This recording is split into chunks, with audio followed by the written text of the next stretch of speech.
श्रीगणेशाय नमः। श्रीगुरुभ्यो नमः।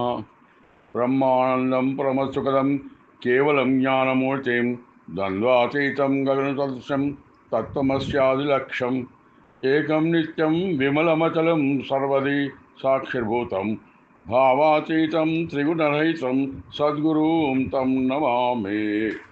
ध्यानमूलं गुरुमूर्ति पूजामूलं गुरुपदं మంత్రమూలం గురోర్వాక్యం మోక్షమూలం గురు కృప. గురు పూర్ణిమ సందర్భంగా మీ అందరి కోసం విశేషంగా తయారు చేయబడిన గురుతత్వాన్ని తెలుసుకుందాం.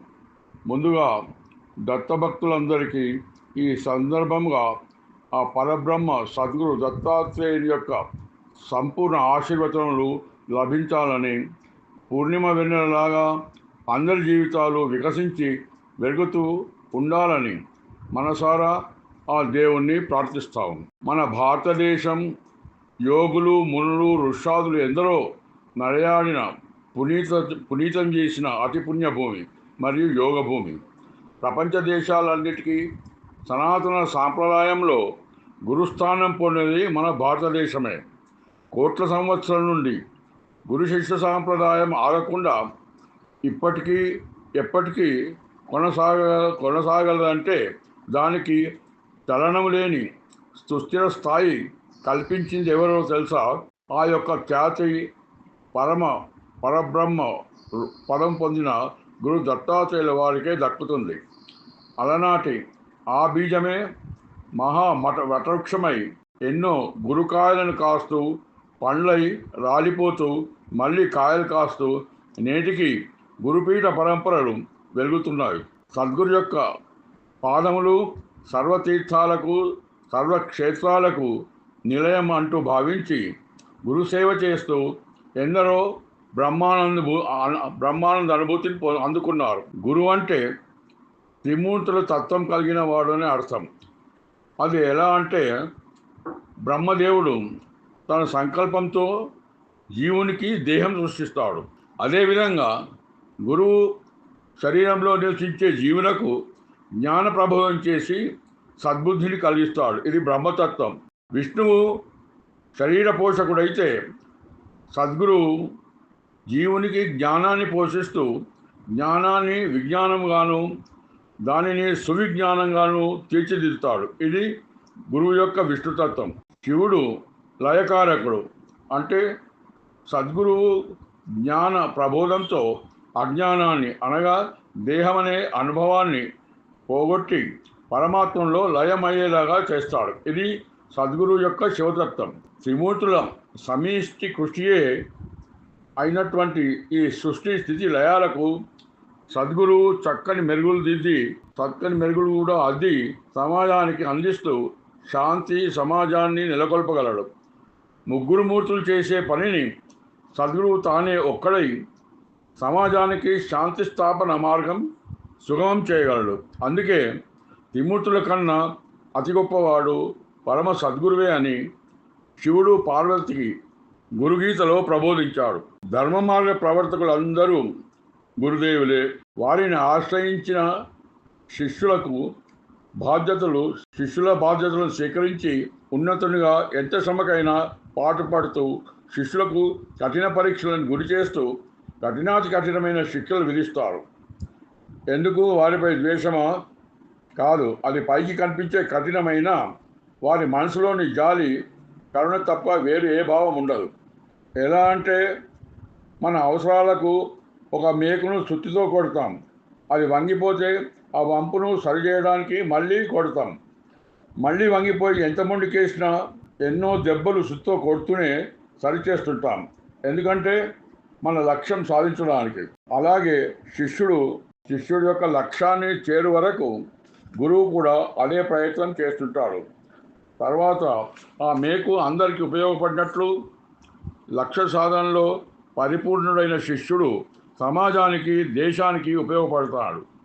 చివరికి ఒకనాడు తానే గురువై అందరి సన్మార్గాలను, లక్ష్య సాధనలను భవిష్యత్తులో నడిపించాలన్నదే ప్రతి ఒక్క గురువు యొక్క ఆశ. ఈ మార్పును శిష్యుడు గ్రహించినా గ్రహించకున్నా గురువు కానీ ఇతరులు కానీ స్పష్టంగా వారికి కనిపిస్తూ ఉంటుంది. అందుకే ప్రకృతిలోని ఎన్ని దుష్ట శక్తులు ఉన్నావో అవి భయపెట్టలేవు మనల్ని. అంటే భయపడి పారిపోగలవు. సద్గురుని సేవించే వారికి అసాధ్యమన్నది ఏది ఉండనే ఉండదు. ఇది స్వ అనుభవ పూర్వకంగా తెలుపుతున్నాను. ఎటువంటి అనుమానం లేక నమ్మవలసిందే, వేరే దారి లేదు. ఎందుకంటే అతడు ఏది ఎంతటి కఠిన కార్యము అయినప్పటికీ సాధించవలనని సంకల్పించిన, అది ఎంతటి దుర్గమ సంకట పరిస్థితులు ఎదురైనప్పటికీ తిరుగులేకుండా ఆ కార్యం పూర్తి కాగలదు. అది ఎలా సాధ్యమని అడుగుతారేమో.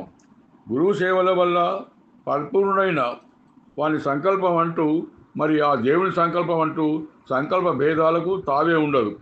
ఇదే ఆ పరాత్మని శక్తి యొక్క ప్రభావం. దీనిని మన దేహాల ద్వారా అందరికీ అందించబడి ఉపకారం జరిపిస్తుంటుంది. అయితే ఆ సద్గురు ఎచ్చట లభించును అనే ప్రశ్న రావచ్చు. కానీ గురువు సర్వాంతర్యామి, ఒక చోట ఉండి మరో చోట ఉండడు అన్న భావం అక్కర్లేదు. శిష్యుడు శ్రద్ధ చేత, ఓర్పు చేత నిరంతర అన్వేషణ చేస్తూ సంకల్పిస్తే తన పుణ్యఫలం ఒకనాడు పరిపక్వమైతే అతనికి సద్గురువు లభించగలడు. దానికి నిశ్చిత స్థానం అనేది ఉండదు. ఎక్కడైనా, ఎప్పుడైనా, ఎచ్చటైనా గురువు లభించగలడు. అటువంటి వారిని గుర్తించడం ఎలా అని అడిగితే, ఏ సత్పురుషుని సందర్శించేత మనసుకు శాంతి, చిత్తం నిర్మలమగునో, అంతఃశుద్ధి, పరిశుద్ధమైన శీలం, సత్యమైన ఈశ్వరతత్వం మనకు బోధపడుతుందో దానినే గురుస్థానంగా గుర్తించాలి. మరి వారిని ఎలా సేవించాలి అనేది తెలవాలి. ప్రథమంగా గురువుకి సాష్టాంగ నమస్కారం అనగా పూర్తిగా బోరగిలో పడుకొని 2 చేతులు చాచి నమస్కారం చేయాలి. ఇప్పటివారు దానికి సిగ్గుగా, అవమానంగా, బానిసగా తలుస్తారు.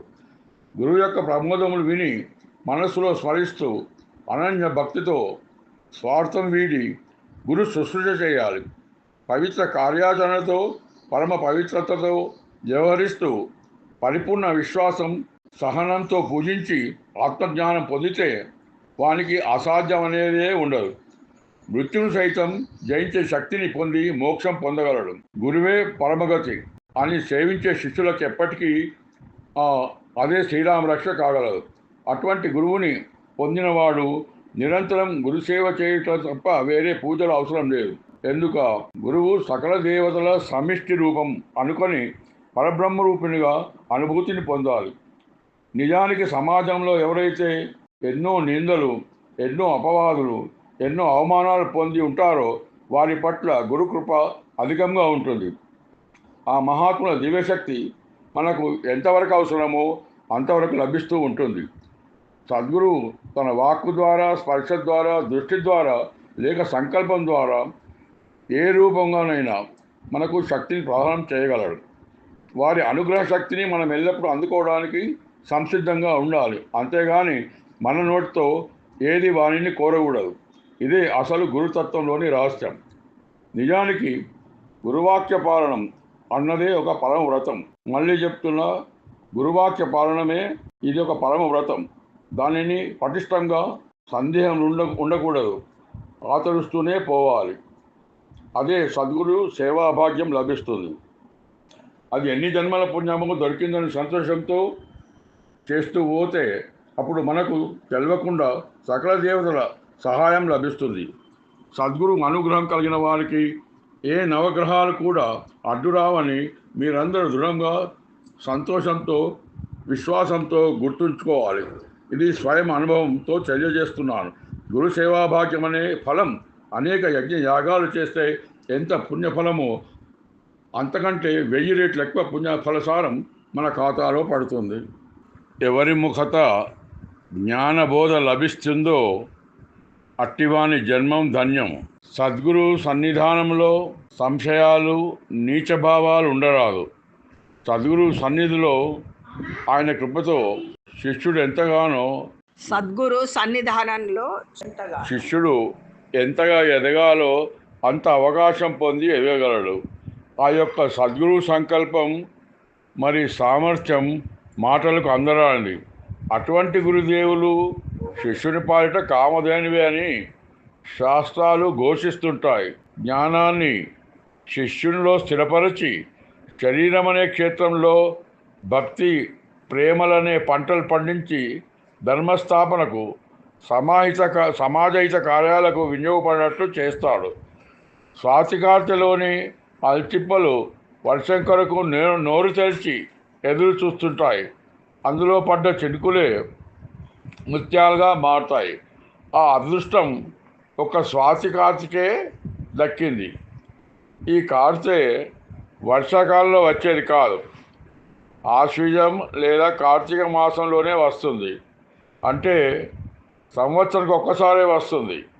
ముత్యం తయారు కావాలంటే స్వాతికార్తె ఉండాలి, వర్షం పడాలి, ఆ చినుకులు ఆల్చిప్పలో పడాలి. ఈ మూడు ఏకమైనప్పుడే స్వచ్ఛమైన ముత్యాలు లభిస్తాయి. అదేవిధంగా ఆని ముత్యాలు లాంటి శిష్యులు తయారు కావాలి అంటే గురు చెప్పే సమయం కుదరాలి, వినేవారు శ్రద్ధతో వినాలి. కానీ అత్యంత కీలకమైనది విన్నదాన్ని సదా మననం చేస్తుండాలి, లేకుంటే అంతా వ్యర్థం. అందుకే ఫలితం లభించి జన్మం తరిస్తుంది.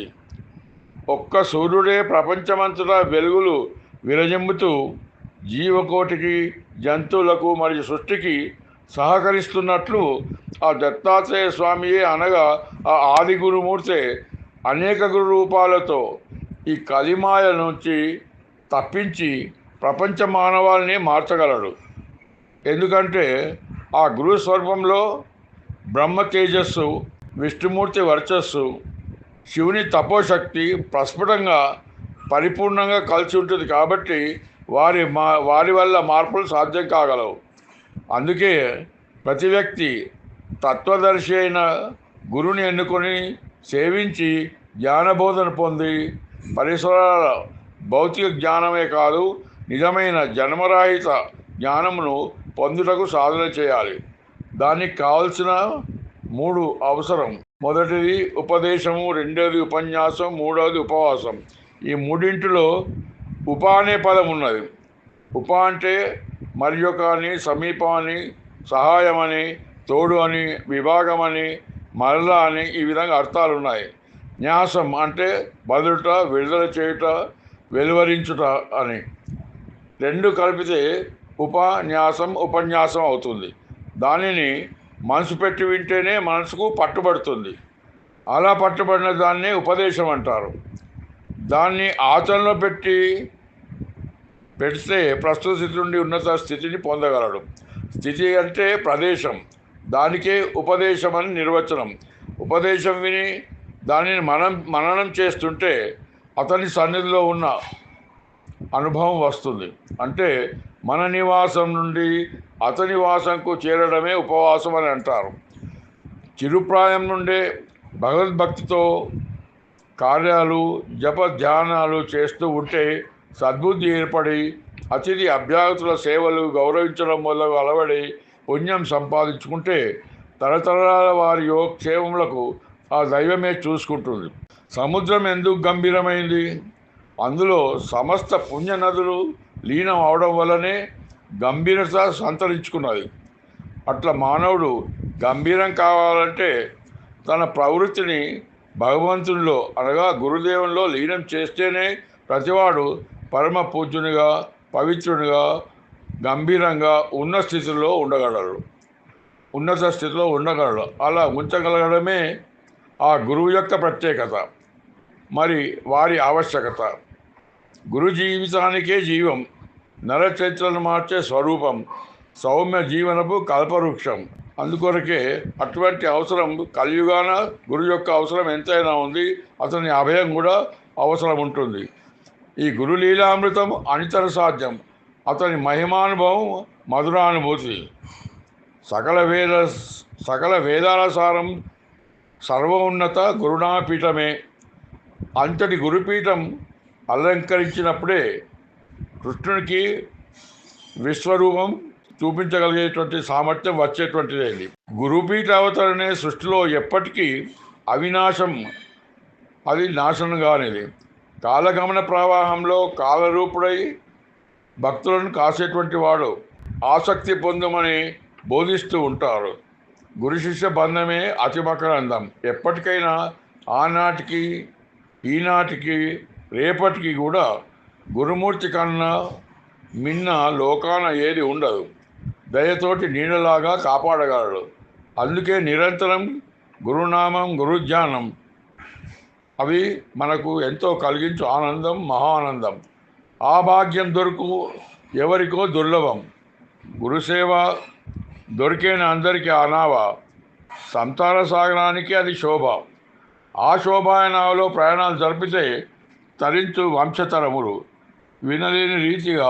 ఎనలేని రీతిగా దండిపై ఈ విధంగా కూడిన మురుగంతా ఏదైతే ప్రవాహంలో పోతుందో దేహపాప మురుగంతా భక్తిదారులను కలిగినట్లు అవుతుంది. బంగారం పన్నెను ఎలిగారం పెంచినట్లు గురుసేవలచే శిష్యులు అత్యంత వెలిగి పునీతులుగా అయ్యేటువంటి వాళ్ళు అవుతారు. గురుదయ మనపై ఉన్నంతకాలం మనకు అపజయం ఎన్నటికీ కలగదు. అందుకే మన దేహము గురువుకు అర్పణమైతే జన్మము ధన్యమే ధన్యము, పుణ్యమే పుణ్యము. గురుభక్తి శ్రద్ధ కలిగిన వారికి జాతకంలోని గ్రహములు కూడా తమ గతులను మార్చుకొని గురు ఆజ్ఞానుసారం అవి నడిచేటువంటి అవుతుంది. ఇది పురాణ వాక్యం. అందుకే మనం శపథం చేయాలి. ఎప్పటికైనా గురు రూప ధ్యానం మర్వం గురునామమే నిరంతరం స్మరణం. అయితేనే జీవన పాపాలు జీర్ణం, మనసు తాపాలు చూర్ణం. ఇదే అందరి ధ్యేయం కావాలి. గుర్తుంచుకోండి, ఆచరించండి, స్మరణం చేయండి, పిల్లలకు ఇతరులకు నేర్పండి. విదేశీ అలవాట్లను మాని సజ్జనులుగా, సన్మార్గులుగా, సనాతన ధర్మరక్షలుగా ప్రవర్తించండి. శుభమస్తు. సర్వే జనా సుఖినో భవంతు. అవధూత చింతన శ్రీ గురుదేవ.